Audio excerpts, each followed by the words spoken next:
اللهم صل على محمد وآل محمد.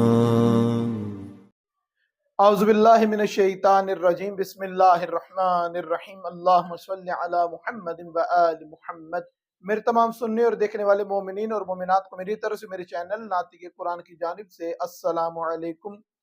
جناب امیر المومنین علی ابن ابی طالب علیہ السلام کی ولایت جس طریقے سے ایک زندہ انسان کے لیے ضروری اور واجب ہے، اسی طریقے سے زندگی کے بعد جو قبر میں جانا ہے تب بھی اس کا سوال کیا جانا ہے، محشر کے میدان میں اس نے کام آنا ہے، پل صراط پر اس نے کام آنا ہے. پل صراط کی جو تعبیر کی گئی ہے معصومین علیہ السلام کی زبانی یہی سنا گیا ہے کہ پل صراط بال سے زیادہ باریک ہے، تلوار سے زیادہ تیز ہے اور آگ سے زیادہ گرم ہوتا ہے، اور یہ محشر کے میدان سے لے کر جنت تک کا رستہ ہے کہ جس کے اوپر سے سب کو گزر کے جنت تک پہنچنا ہے. اور یہاں تک معصومین علیہ السلام نے فرمایا کہ کچھ تو بجلی کی رفتار سے گزر جائیں گے، کچھ لوگ جو ہیں وہ ٹہلتے ہوئے گزریں گے، کچھ جو ہیں وہ دوڑتے ہوئے گزریں گے، اور کچھ افراد کے لیے 30,000 سال کا عرصہ اس پل کو کراس کرنے میں لگ جائے گا، اور کچھ افراد ایسے ہوں گے جن سے یہ پار نہیں ہوگا اور نیچے وہ جہنم میں اس پل سے نیچے گرا دیے جائیں گے.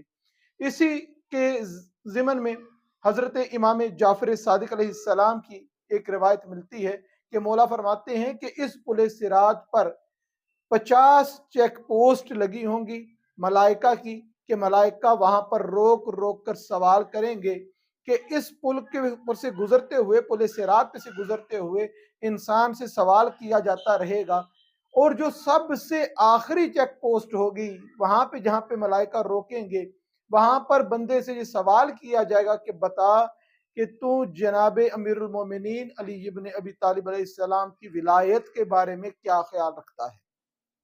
کیا جناب امیر کی ولایت کو ماننے والا ہے یا انکار کرنے والا ہے؟ کیا وجہ ہے؟ پچھلی چیک پوسٹوں پہ کیا سوال کیے جائیں گے؟ ہر ایک چیک پوسٹ پہ اس کے اعمال، اس کے معاملات، سب کچھ پوچھا جاتا رہے گا. جو سوال کا جواب صحیح دے گا اس کو آگے کی اجازت ملے گی، اور پھر اس کو اگر جواب نہیں آئے گا تو گرا دیا جائے گا.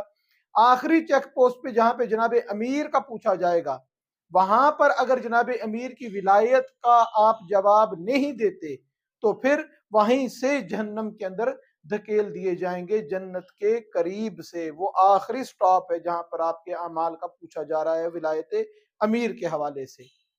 اب یہاں پر جو تفسیر لکھی حسین بخش جاڑا صاحب نے، وہ کہا کہ یہ سوال جو آخر میں کیا گیا ہے یہ سب سے پہلی چیک پوسٹ پہ ہو جاتا، وہاں پر ہی ولایت امیر علیہ السلام کا پتہ چل جاتا کہ ماننے والا ہے تو اس کو آگے گزرنے کی اجازت دی جائے، ماننے والا نہیں ہے تو اس کو یہیں سے جہنم میں دھکیل دیا جائے. یہ سارے اعمال 49 پوائنٹس پر روک کر پوچھ کر آخری پوائنٹ پر جناب امیر کی ولایت کا پوچھنے کی وجہ کیا تھی؟ تو وہ فرماتے ہیں کہ یقیناً آواز قدرت یہی آئے گی کہ میں یہ بتانا چاہتا تھا کہ وہ شخص جو 50ویں پوائنٹ پر پہنچا ہے، 50ویں چیک پوسٹ پر پہنچا ہے، تمام اعمال ادا کر کے آیا ہے. کوئی عمل ایسا نہیں جو اس نے ادا نہیں کیا، لیکن اگر ولایت علی علیہ السلام کا قائل نہیں ہے تو گزشتہ تمام اعمال میں نے اس کے غارت کر دیے. اور جس کی جناب امیر علیہ السلام کی ولایت قبول ہے، پروردگار اس کے پیچھے کے سارے اعمال جو روک روک کے پوچھے گئے ہیں خدا سب وہ قبول کرے گا. پروردگار سے دعا ہے کہ پروردگار ہم کو اس دنیا میں بھی اور جب دنیا سے جاتے ہوئے وقت موت آئے اس وقت تک اور آخرت میں بھی جناب امیر المومنین علی ابن ابی طالب علیہ السلام کی ولایت کا اقرار کرنے والوں میں پروردگار ہمارا شمار فرمائے. ہم سب کو سیرت جناب امیر المومنین علیہ السلام کو پڑھنے، سمجھنے اور اس پر عمل کرنے کی پروردگار توفیق عطا فرما.